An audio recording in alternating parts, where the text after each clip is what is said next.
believe that they gave me a raw deal because this industry is a monster. It's the same monster that these Me Too trying to tell you about. But they hate the monster for how it, and I hate that monster for how it eats. But my God, man, it's the same monster. When I quit the show, all my friends would say, well, up them, Dave, why don't you just do Chappelle's show at another network? Yeah. And why doesn't a slave run from one plantation to another plantation? Because the master over there might be nicer. My God, man, I was trapped. You know what? Tell you the truth. I've even thought about coming back and doing another Chappelle show. Well, but if I do... Elon Musk and 50 Cent just lit up the industry with a truth bomb that's got everyone losing their minds. But here's the wild twist. Diddy ain't the mastermind like everyone thought. He's the distraction. If you've been focused on him thinking he's the end of the line, you've been chasing the wrong target. This time, it's not just gossip. Elon's got the real power in his hands. He's sitting on data, receipts, and years of private DMs straight from the Twitter days, now known as X. This isn't small-time drama. This is the kind of stuff that could flip the entire industry overnight. It's like the Diddy thing was like an Epstein-type compromise deal, where he had, whether he was doing it himself, conceivably, people want to think that he's attached to some intelligence agency or something like that. I think he's a gangster who made $1 billion and knew how to control people by compromising them. That's what I think. Whether or not he had help, I don't know. Whether or not he shared some of that information with people so they knew they had compromising stuff on people, I don't know. But clearly he was doing it for his own jollies too. There was something sick about it. Yeah. I mean, the thing is that people in the music and entertainment industry had to know that Diddy was like abusing, kids basically. People are connecting the dots like it's some secret pyramid. On the bottom, you got Jay-Z and Beyonce. In the middle, the gatekeepers, Oprah and Clive Davis. And at the top, there's one name everyone swears ties it all together, hiding right in front of us. And it doesn't stop at record labels or corporate offices. It runs deep, straight into influence, image, and even the pulpit. 50 Cent been dropping hints about that for months, playing the long game while everyone's focused on the noise. But before we climb deeper into this web, let's get one thing straight. The Diddy situation stretches way past hip-hop. This isn't about his life story, it's about what's shaking the culture right now. 50 Cent just dropped his explosive Diddy documentary, The Reckoning, and he framed it in a way no one else in the industry had the guts to do. And yet they still fed him kids. Where's the accountability? There had to be rumors. There had to be. They had to know. Yeah. They had to know. Cat Williams was talking about it on... Exactly. Yeah, on that podcast. But like who's feeding him the kids, Right, yeah. And what videos do they have of these people where they're willing to defend him and they're willing to keep quiet about all this? Like how many people were compromised? Yeah. The whole thing is fucking crazy. Crazy. It's just crazy when because the nutty conspiracy theories is like, oh, there's a bunch of pedophiles in Hollywood. And you're like, come on, that sounds too kooky. And then you see like the Nickelodeon thing and all these different, you're like... 50 Cent's message hit hard. Silence makes everyone look guilty. So instead of staying quiet, he walks straight into the fire. But here's where things take a darker turn. Rumors are swirling that Diddy allegedly had hundreds of hidden cameras planted all around his mansion, filming every move at those infamous late-night parties. People like Jaguar Wright and Gene Deal have been speaking on it, saying it wasn't about fun or memories, it was control. They describe it as leverage footage, the kind of secret insurance that keeps powerful people in line without a single threat being spoken. Now whispers are spreading that those tapes are being quietly shuffled around, with big names scrambling to cover their tracks before the wrong eyes see what's on them. How does Jay-Z sit down with Gayle King and she not ask him one question about the intersection between him and Aaliyah and Robert Kelly? This is insane that people keep refusing. I've been screaming, not just Diddy, but Diddy and Jay-Z are monsters. So where does Elon Musk fit into all this madness? Because Elon isn't just another tech billionaire. He owns X, the platform that holds years of private celebrity messages, political convos, and behind-the-scenes deals. He's literally sitting on a digital vault that could shake the foundation of fame and power itself. And when Elon sat down with Joe Rogan, he didn't just drop hints, he went straight for the jugular. He exposed how people talk big in public, but stay silent when it really counts. He even brought up Jennifer Lopez, not to debate politics, but to test credibility. Like, if you were really that close back then, where was the warning? Where was the alarm? Harvey Weinstein, Jeffrey Epstein, Robert Kelly, Sean Combs have one person in common professionally and privately. Sean Carter. This has been a fist of tyranny that has been punching through. That changes now, Sean. You have no choice. That Dream Hampton was being financed and ran by Sean Carter. They were able to go and get all of these witnesses because he was there with Robert Kelly. Elon basically implied the answer was nowhere, and that one word set the internet on fire. It cracked open a question nobody wants to face. If someone was that close to the chaos and never said a word, what does that really mean? Either they were completely clueless, which most people don't buy, or they knew something and chose silence. And if they stayed silent, the next question cuts deep. Why? Was it fear, loyalty, image, or straight up protection? And if it's protection, then who were they really protecting? Now let's climb to level 1, Jay-Z and Beyonce. Yeah, just the first level. Sounds wild, right? But hold tight. Jaguar Wright sat down with Piers Morgan and dropped claims she definitely wasn't supposed to say out loud. She talked about Jay-Z, Diddy, and how deep those behind-the-scenes connections really run. After that, the internet went crazy. People started saying the full episode got taken down fast, scrubbed, buried, nearly impossible to find. And in that interview, Jaguar raised a question that's been floating for years. Think about this. Sean Carter is responsible for enacting Hype Williams to put Aaliyah on a faulty plane, to move her out the way as punishment for rejecting him, and so he could level up Beyonce, who was struggling. Let's just say allegedly that happened. Now I want you to think about 106th and Park with Mary J. Blige. Free, who is a victim of Sean Carter. Yeah. Mary J. Blige, who is a victim of Sean Combs, are sitting there talking about the death of Aaliyah amongst each other. Think about that. You got a Diddy victim, you got a Jay-Z victim, and you got a superstar gone. They know what happened, and yet they had to sit there and have that conversation like they didn't know who did it. How does Jay-Z sit down with Gayle King on CBS and still never get grilled about certain long-standing rumors or old industry links? She didn't hold back either. She used heavy words, calling Diddy and Jay-Z monsters, saying their power's been crushing the industry from the shadows for decades. Then she reignited the Aaliyah theory, the one that refuses to die. Jaguar went even further than others before, claiming Jay-Z might have had a role in getting Aaliyah on that fateful flight, suggesting it was personal and connected to who gained the most afterwards. None of it's confirmed, but the story keeps crawling back online because Jay-Z has never addressed it head on. And in today's world, when someone stays that quiet for that long, it doesn't look neutral anymore. It looks like a choice. Then came a detail that made everyone start side-eyeing everything.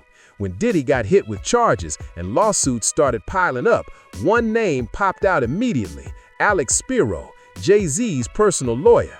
Reports claim Spiro suddenly started circling Diddy's legal orbit, and people couldn't help but ask, why is Jay-Z's top attorney showing up in Diddy's mess? The theory flying around is simple but explosive. Control the story before more names get dragged into the spotlight. That's suing Tony Busby. Spiro is a partner, and Alex Spiro is Jay-Z's personal lawyer. Oh, so it's probably Jay-Z then that's doing the suing. Of course they'd use Kevin's name, but it ain't Kevin. Why is Alex Spiro popping up everywhere? What do you think is going on in Hollywood right now? What are you hearing? Because I'm hearing Mass panic. Mass panic. So because no one's talking publicly. No, it can't. That's why they came up with the story. Well, you know, there's a party inside the Diddy party, and I went to the first party, but I left early. I never made it to Diddy After Dark. There were public relations teams right after Diddy got arrested running around telling everyone to say that. Of course. Because if Diddy ever decides to talk, a whole line of powerful people could go down right beside him. That's exactly why all eyes keep circling back to Jay-Z's rise. You can't talk about that era without bringing up Big L, the Harlem legend who helped open early doors for Jay-Z, even linking him with Dame Dash. Word is Big L and his crew were in talks for major moves, but just days after those discussions started, tragedy struck. Big L was killed in a Harlem drive-by. The case still unsolved, and Jaguar Wright has been vocal, saying Big L's death might have been the first in a chilling string of mysterious endings that conveniently cleared the path for certain careers to take off. Coincidence? Maybe. But when people start lining up the dates and connections, that coincidence starts looking too neat to ignore. The deeper folks dig, the more unsettling those timelines get. Now we climb to level 2, where it stops being about fame and starts being about leverage. Here we're talking Oprah Winfrey and Clive Davis, two titans of influence. Critics point straight at Oprah's old ties to Harvey Weinstein, showing pictures, red carpet moments, and public support, even when dark whispers about him were already spreading. And that's exactly where the debate heats up. How close is too close when the truth finally surfaces? The question is this. If all you went to was the first party and you didn't know anything about the after dark, why would you say, I left early? Why wouldn't you just say you left when the party ended? Exactly. Because how would you know there was another party if you weren't informed? Exactly. If you went to the Diddy party and nothing happened and it was the first party, your speech wouldn't be, oh, well, I only went to the first party. Right. I didn't go to the after party. You wouldn't say that because you wouldn't have known about it. You would say, I don't know what anybody's talking about. I went to Diddy's party. It was a white party. It was dancing. It was wild. But at the end, we all went home. Right. That's not what y'all are saying. Nope. You're saying, I didn't go to the second party. I only went to the first. The only thing you're proving is that you're hiding being there. Yeah. Because you wouldn't have known about another part. Someone with Oprah's level of influence could have forced the spotlight early, but she didn't. And in this industry, silence doesn't sound neutral. It sounds like protection. Then there's that whole controversy surrounding the school she funded in South Africa. Early on, it was messy. Serious allegations, public fallout, staff getting fired, and official statements flying out left and right. But even with all that, critics still say the story never quite added up, and that's why it keeps resurfacing whenever people talk about influence, oversight, and what the powerful claim they didn't see. Throw in the old photos and the rumors that keep circling back, and people start describing Oprah as quiet power, the kind that doesn't need social media moments or scandals to move the chessboard. Just one call from her can decide who gets booked, who gets buried, and who suddenly becomes too difficult for the industry. That's the kind of pull that doesn't need to shout, it just moves. Now let's talk about Clive Davis, a straight-up legend in the game. The man built Arista Records and shaped the careers of absolute giants. That's exactly why no one treats him like background noise. He's been at the top for decades, and yet whispers about him never seem to fade. Suge Knight has been saying for years that Clive and Diddy's connection went way beyond a simple mentor-protege bond. He claimed Clive once described their relationship as something deeper than business. No solid proof has ever surfaced, but that rumor just won't die. It fits too neatly into the bigger picture. And when journalists tried pressing Clive about Diddy, people point to moments where he looked tense, dodged the questions, or straight up refused to answer. It's not proof, but online, those clips play over and over like a silent confession. Then there's the Whitney Houston angle, a story that just won't fade away. The internet keeps spinning around her final days, the people who surrounded her, the behind-the-scenes drama, and whether the official story really explains it all. Her family's comments over the years only poured more fuel on that suspicion. And that's why the online crowd keeps asking one heavy question. How does Clive Davis sit under decades of rumors and never face a single consequence? Favorite memory working with Diddy? You know, personally, I've got to tell you, he really is a major star in this film tonight. He's his spokesman all the way through. I met him before I ever knew of him. I met him when he was 21 years old. And when we met, you know, he played me Craig Mack Flavor in Your Ear. He played me 3 cuts from the forthcoming Notorious B.I.G. album. And we talked for hours and hours about music, and I poured into his dream. And I financed Bad Boy Records. And we had an incredible run, an incredible period. That's exactly where the fall guy theory comes in. A growing number of people believe Diddy's taking the public heat, while the real gatekeeper sits safe behind the curtains, untouched, protected, and hidden where headlines can't reach. Now we're at the top of the pyramid, and this is where jaws drop. The name shocking everyone? Bishop T.D. Jakes. Yeah, a pastor, a man of faith, a spiritual leader. And yet, 50 Cent has been keeping his name in the conversation for months, poking at that connection again and again. The theory being tossed around is simple but dangerous. If influence reaches all the way into the pulpit, then this isn't just a celebrity scandal, it's a system. The story paints it like Diddy needed legitimacy, someone respected, trusted, and clean-cut to stand beside him, to give him a layer of protection and credibility. And that's where some claim T.D. Jakes fits into the puzzle, as the man who made Diddy's image look respectable in public circles. People even point to the way T.D. Jakes' clips were used in 50 Cent's documentary rollout. Viewers noticed the footage wasn't random, it looked strategic. In one part, when Lil Rod talks about waking up sore after being around Diddy's party crew, the next shot cuts to T.D. Jakes talking about love and rampage energy. The timing was too perfect, almost like a signal dropped right in the middle of the chaos. And online, fans swear that was no accident. It looked like a coded message meant to make everyone stop and connect the dots. As Cat Williams calls out Bishop T.D. Jakes, and watch as T.D. Jakes and Geno Jennings' response. I came in this business saying I was going to expose. When I talked about Michael Jackson, when I talked about R. Kelly, they canceled me for these things because why would you talk about another black dude? Race is not where the line is drawn. It's God's side and the other side. And we don't care nothing about the other side. Period. All of these big dick deviants is all catching hell in 2024. It's up for all of them. It don't matter if you Diddy or whoever you is. T.D. Jakes, any of them. All lies will be exposed. That's all. Then, people online are convinced 50 Cent was dropping coded messages through the documentary, leaving breadcrumbs for those paying attention. Then, out of nowhere, Cat Williams gets pulled right into the storm. He boldly said that 2024 would be the year everything gets exposed, no matter how famous or powerful you are. And the internet ran with it like a prophecy. But things went from tense to explosive when Bishop T.D. Jakes was confronted about the Diddy allegations. His response? That's what sent the internet into overdrive. Instead of giving a straight denial, he brushed it off, saying, "Keep it moving." Then he added something that made people stop cold. He said that even if it were true, he could repent because there's power to cover sins. And then came the kicker. He said he didn't even have to repent for this. That's when it blew up.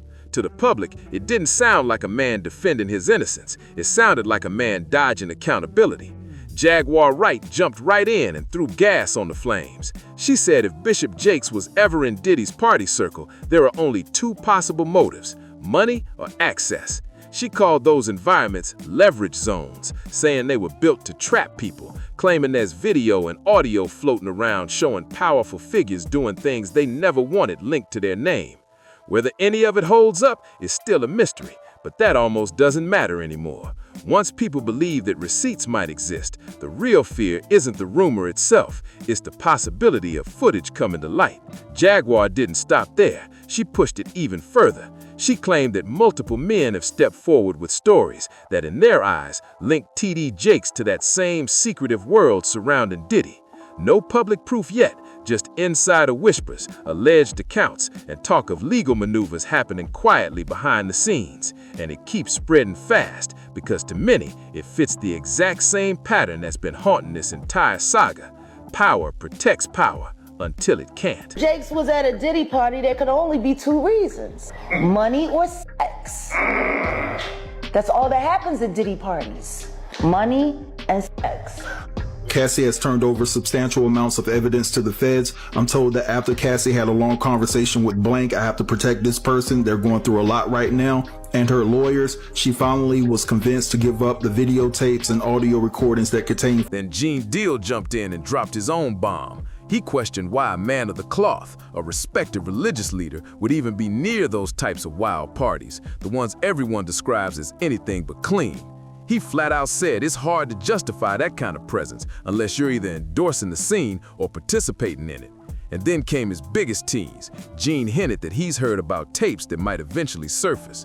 If those tapes ever see daylight, he said, the talk won't be rumor anymore, it'll be proof. That's the storm hovering over everything right now. Not opinions, not gossip, evidence. Real, undeniable footage that could flip reputations and power structures overnight. And this isn't just about Diddy or TD Jakes anymore. The lens has widened, because when Elon Musk sat down with Joe Rogan, they weren't just swapping celebrity stories, they were digging into power networks themselves. They were asking the real questions. Why do high-level names move the way they move? Who's really pulling the strings behind fame, fortune, and influence? And that's where things start to get really uncomfortable. Because when you follow those same power networks far enough, the lines between tech, politics, and entertainment start to blur into one giant web. People online are saying Elon Musk didn't just bring receipts, he brought the blueprint. He's holding the data trails, message logs, and private convos that could connect some of the most untouchable figures in the game. Now, the whispers say meetings have been happening behind closed doors, people trying to figure out what Elon might actually reveal next. Some claim he's sitting on years of private exchanges between industry elites, politicians, and cultural icons, stuff that could expose the real hierarchy. And that's why there's panic, not from rappers or influencers, but the ones who never show their faces in public. 50 Cent's been fanning the flames too. Diddy and TD Jakes. Man, what I think about it is this, when I grew up in the church, the sinners was not supposed to have the same atmosphere with the saints. You have to be able to separate the two. So I'm looking at him as a saint going to a party that ain't nothing but sin. Drinking, maybe fornication, man on man, woman on woman, he on she. But maybe he'd have to lay some hands on somebody. Maybe he'd have to save some souls. I know he got a contract with Revolt, so I'm just like, it's just real strange that he would be found at any kind of Diddy party or any kind of place with Diddy unless it's in a business atmosphere. He's been hinting that this isn't just about revenge, it's about resetting the table. The same people who shaped the narrative for decades are terrified that their digital fingerprints could surface. Because once Musk decides to drop the hammer, there's no hiding from the truth. Every DM, every deleted post, every private agreement could hit the light. Insiders are even saying government names could get dragged into this web. People with ties to both the entertainment world and deep pockets in Silicon Valley. That's when it stops being gossip and starts feeling like exposure on a global scale. And while the internet's losing its mind connecting all the dots, one question keeps bouncing around. If Elon really has everything, what's stopping him from pressing send? Some think he's waiting for the perfect moment to flip the entire narrative in one move. Others believe he's already started, one leak at a time. Whatever the truth is, the air around this story feels electric, like the calm before the storm. Now the tension's boiling over, because every day new pieces start falling into place. Screenshots, deleted tweets, and old clips are resurfacing like ghosts that won't stay buried. The internet's acting like a detective unit, stitching together timelines, tracking who was where and who went silent the moment things got loud. And through it all, 50 Cent just keeps smiling like he knows how this movie ends. People are saying he's not just trolling anymore, he's orchestrating. His posts, his interviews, even the way he drops clips from The Reckoning feel like a countdown. Each move seems designed to push certain names into the spotlight and make others sweat.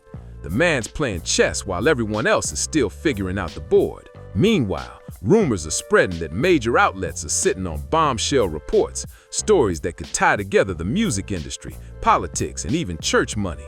Journalists are allegedly double-checking everything, waiting for someone big enough to take the first swing, because once one outlet drops it, the rest will follow, and there'll be no pulling it back. Behind the scenes, the whispers are wild, NDAs being rewritten, old allies cutting ties, and insiders deleting whole histories of messages and photos. The fear isn't just about what's true anymore, it's about what looks true. In today's world, one leaked video can rewrite an entire legacy overnight. And with Elon Musk sitting at the top of the digital pyramid, holding the keys to the archives of X, the whole world's holding its breath. Everyone's wondering, how much longer can these powerful circles keep the truth buried before it all blows up? Because if the patterns hold, this story isn't ending quietly. It's building toward a detonation that could shake every level of power. Elon wasn't talking about politics. He was talking about fear. Not the kind that lives in headlines, but the kind that hides in boardrooms and encrypted group chats. Fear of exposure. Fear of what could happen if the wrong doors swing open and the world suddenly sees what's been hiding behind them. During his chat with Joe Rogan, the vibe shifted when Rogan brought up Reid Hoffman and asked if he seemed uncomfortable. Elon didn't dodge. He gave one sharp answer: yes. That one word hit harder than a whole speech. From there, they compared the entire structure of power to an Epstein-style compromise system, the kind built on control through secrets, not success. Once you catch someone in a compromising position, you don't need to debate them or outsmart them. You own them. And that right there is the dark engine driving this whole pyramid. Not fame, not money, not even talent, but control. Once you start seeing it through that lens, everything starts clicking. Why certain people stay silent no matter what. Why some stories vanish overnight, and why certain names always walk away untouched, even when the world's screaming for answers. What do you think he was going to these parties?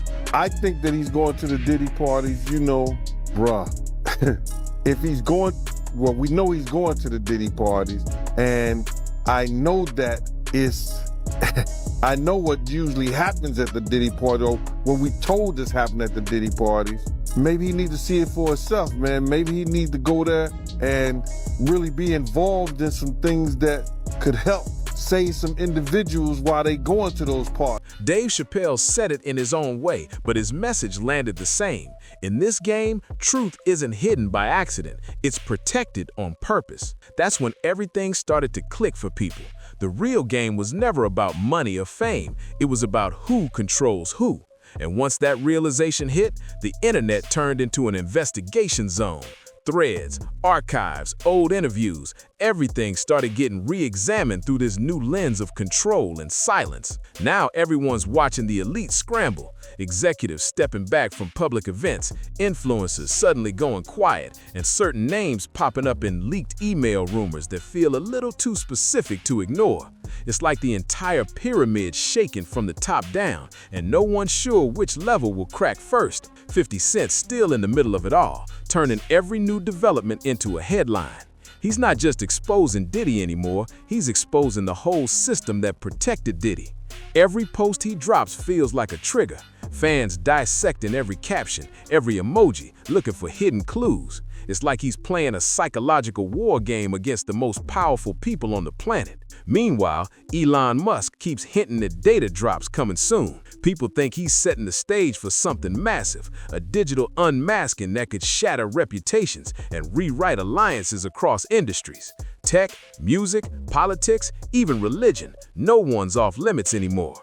And here's where it gets wild. Sources online claim certain insiders are already lawyering up, preparing for what's next. They say private investigators are being hired not to find the truth, but to find out who knows it. Because if even a fraction of these alleged files, tapes, or DMs ever surface, it won't just be a scandal, it'll be a meltdown of power. The question hanging in the air now is simple, but terrifying. If all these leaks connect, who survives when the system built on secrets finally collapses? He's always said the industry isn't a dream, it's a trap. Not just contracts and paperwork, but control. When people asked why he didn't just take his talent somewhere else, he gave one of the realest answers ever. He said it would be like running from one plantation to another. Different master, same chains. That hit people hard, because if someone that rich and powerful still felt boxed in, what chance does anyone else inside the machine really have? And here's the truth. This story is far from over. More names are about to get pulled into the spotlight, more footage could leak, and more so-called untouchables might suddenly start looking very touchable. Every day, the cracks in the pyramid are getting wider, and what's leaking out is shaking the entire system. So now the question hanging in the air, Do you think TD Jakes is actually the top of this pyramid or just another layer protecting whoever's sitting above him? Because the deeper this goes, the harder it is to tell who's pulling the strings and who's just dancing for the cameras. If you think this story was wild, buckle up, because the next video dives into the new wave of names the internet says are next in line. Meek Mill, Ashton Kutcher, Naomi Campbell, and more. The list keeps growing and the walls are closing in fast. Make sure to like, subscribe, share, and drop your thoughts in the comments, because we're not done yet. We'll be right here breaking down every twist, every rumor, and every truth bomb as it hits the light.